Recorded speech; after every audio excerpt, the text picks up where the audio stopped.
Well, we're abusing the retail market and using it as a way of collecting taxes in a stealth way. So normally when the government wants to raise money, they create taxes or they increase existing taxes, and that gets lots of scrutiny by the IFS and other people. And it's all looked at in the round as part of government financing. And then they decided they wanted to encourage renewables. And so they made the subsidies for that be paid through bills instead of through taxation. Kathryn Porter highlights that the UK government has effectively disguised renewable energy subsidies as hidden taxes within electricity bills rather than raising taxes transparently. This approach bypasses public scrutiny and independent evaluation typically applied to taxation, resulting in soaring energy bills, especially burdensome for industries and households. The subsidies are large sums running into billions annually that are mandatory payments for consumers, regardless of their income, creating a regressive financial impact. Furthermore, these subsidies support renewable energy sources that are intermittent by nature, requiring additional costly infrastructure such as backup generation and grid connections. This complexity inflates bills further without necessarily delivering cost or emissions efficiencies. The economic effect is the erosion of living standards for many, exacerbating fuel poverty. Porter points out that the widespread invisibility and lack of transparency of these stealth levies mean consumers are unaware of how their money is being spent, making energy affordability and security much more precarious. And one of the things that stabilizes the power system are conventional generators. So the way that works is to create the alternating current, you rotate one magnet inside the magnetic field of another magnet. And so you've got these magnets on the turbines and stuff. And that creates current and voltage that varies, in a stable cycle. You have a nice wave. And that wave is linked to the speed that the turbines rotate. So in Europe, they rotate at 3,000 revolutions per minute, and that gives you 50 cycles of your voltage and frequency and current per second, and that's called the grid frequency. And it's a really, really important parameter in the electricity market. Porter explains the critical role conventional generators play in maintaining grid stability through inertia, a physical property derived from heavy rotating machinery, turbines, and magnets. This inertia resists sudden frequency changes in the alternating current (AC) grid, ensuring that electricity supply and demand remain balanced within extremely tight tolerances. Renewables like wind and solar connect to the grid via power electronics that produce direct current (DC) rather than mechanically induced AC, resulting in zero physical inertia. As more intermittent renewable sources displace conventional plants, the grid's frequency stability deteriorates, increasing the risk of cascading failures and blackouts, as illustrated by the 2023 Iberian blackout. This incident was traced partly to renewable generators tripping offline during frequency and voltage fluctuations, which conventional plants couldn't compensate for due to non-compliance and insufficient grid scheduling.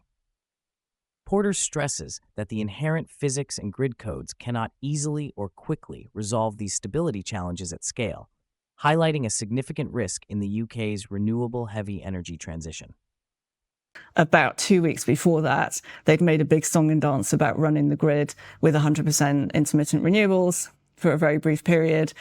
Immediately after the blackouts, they started saying, oh, well, we know what to do to prevent this from happening. Well, that was just run more gas, and that's exactly what they have done since. The Iberian blackout serves as a cautionary example of what can go wrong when renewable penetration exceeds the operational and technical readiness of the grid.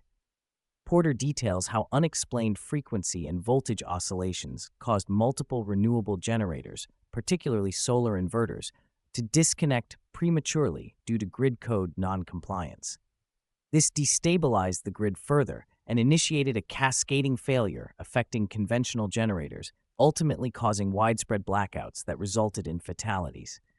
Despite initial political posturing about the feasibility of 100% renewables, the reality forced operators to rely heavily on gas plants to maintain stability, revealing technological and planning shortcomings. This outcome vividly disproves common narratives, claiming renewables alone can safely power a national grid currently.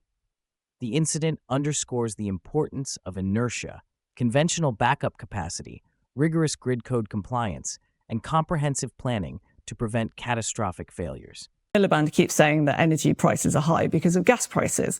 Well, gas prices are down 84% since their peak. Our bills are definitely not down 84%. And the subsidy round last year, AR6, offshore wind priced at £83 per megawatt hour in today's money. The average wholesale power price in 2024, based on gas, because gas is the marginal generation, and so that sets the price, was £73 a megawatt hour. So Kathryn Porter challenges the common political assertion that gas prices alone drive UK energy bills. She notes gas prices have dropped substantially since their peak, but consumer bills have not decreased in tandem because renewable subsidies remain high and are added on top of wholesale prices. Offshore wind, for example, is priced 13% above gas on a subsidy basis alone, and that excludes backup costs, grid connection investments, and balancing costs required to manage intermittent supply. These add billions annually to consumer bills. Hence, renewables are not the cheap energy solution governments often claim. The reality is that these hidden and indirect costs, amplified by an overly regulatory and inefficient system, push energy prices up significantly beyond what wholesale fuel costs alone would justify, hurting consumers and industrial competitiveness. When Gordon Brown was Prime Minister, he passed a law that made the civil service independent of elected people, right? Mm-hmm. So civil servants do not report to their ministers. Ministers cannot fire civil servants. If the civil servant isn't doing what the minister wants, tough. Right, and that's when you get all this talk about, such and such a minister was bullying their civil servants. Porter identifies a fundamental systemic problem underpinning Britain's policymaking and implementation failures: the legal independence of the civil service from ministerial oversight established during Gordon Brown's premiership. Though intended to depoliticize administration, this change led to a powerful, unaccountable bureaucratic class resistant to ministerial direction. Ministers frequently receive filtered or misleading information, unable to hold officials accountable, which leads to policies based on incomplete or ideologically biased data. This dynamic obstructs effective governance and reform, as ministries lack control over crucial departments and regulatory agencies. The problem exacerbates poor decision-making on energy and economic issues and contributes to public frustration as governments repeatedly fail to deliver promised outcomes or explain decisions transparently. We rely quite heavily on imports, which is a bit risky because right now in Norway, they're approaching 20-year hydro lows. And the hydro system in Norway is kind of unique because they don't have any pumps. So once the water's used up, that's it until next time it rains or the snow melts. Porter warns about the UK's significant dependence on electricity imports, particularly via interconnectors with countries like Norway. Norway's hydroelectric system operates on natural water reservoirs without pumped storage capabilities, meaning prolonged dry periods can deplete water levels and restrict export capacity.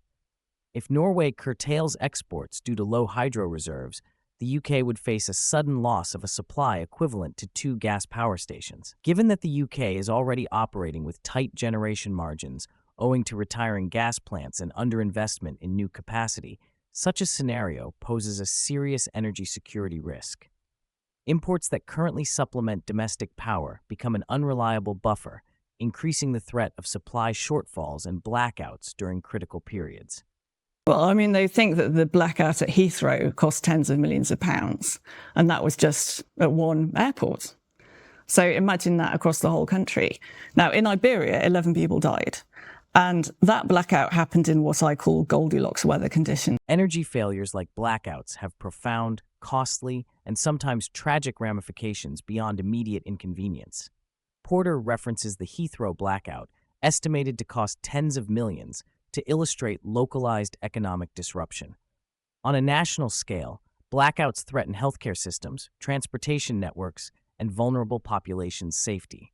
In Iberia, 11 fatalities during a blackout under moderate weather conditions highlight the potential human cost. In the UK, Porter warns that blackouts in winter evenings, when demand peaks and conditions are harsh, would have even graver impacts, including increased accidents, deaths due to loss of life-critical medical equipment, and societal chaos. Coupled with widespread fuel poverty exacerbated by rising energy bills, these issues compound health and economic harms, underlining the risks inherent in current energy strategy choices. It's an ideology. It's literal zealotry. It's not based on evidence. It's not based on science. It's based on wishful thinking. Porter asserts that the UK's aggressive net zero agenda and focus on renewables stems not from rational or evidence-based policymaking, but from a zealous ideological belief. This ideology disregards scientific and economic realities, such as grid stability challenges, high costs, and global emissions implications. It drives policies that sacrifice economic competitiveness and energy security in pursuit of symbolic environmental goals. Net zero targets are pursued despite questionable effectiveness, especially since UK emissions constitute a minor fraction of global greenhouse gases, and the risk of carbon leakage through offshoring manufacturing while increasing global emissions elsewhere. Rather than pragmatic energy policy, Porter argues the approach is a form of virtue signaling prioritized over tangible results, leading to widespread social and economic harm. You want to strip back the job of suppliers to be about supply. And so that means moving all the levies into taxation. Now, yes, you've obviously got to then raise taxes to cover it, but actually it's less regressive than the current method because people on the lowest incomes don't pay income tax, for example. So they would then not have to pay those levies. And that would be fairer. Porter advocates for fundamental reforms in the UK energy market to make it fairer, simpler, and more sustainable. One key recommendation is removing energy subsidies and levies from consumer bills and integrating them transparently into general taxation. This shift would alleviate the disproportionate financial burden on low-income households, which currently pay levies through regressive bill structures regardless of their income or tax liability. Porter also supports expanding domestic supply through pragmatic energy projects such as pressuring rapid nuclear build-out via bonding, reconsidering coal for baseload in the short term, and rationalizing the role of suppliers to focus solely on energy provision, removing their responsibilities for social programs like insulation support. Regulatory reforms and capacity planning improvements are also essential to restore security and cost-effectiveness to the system.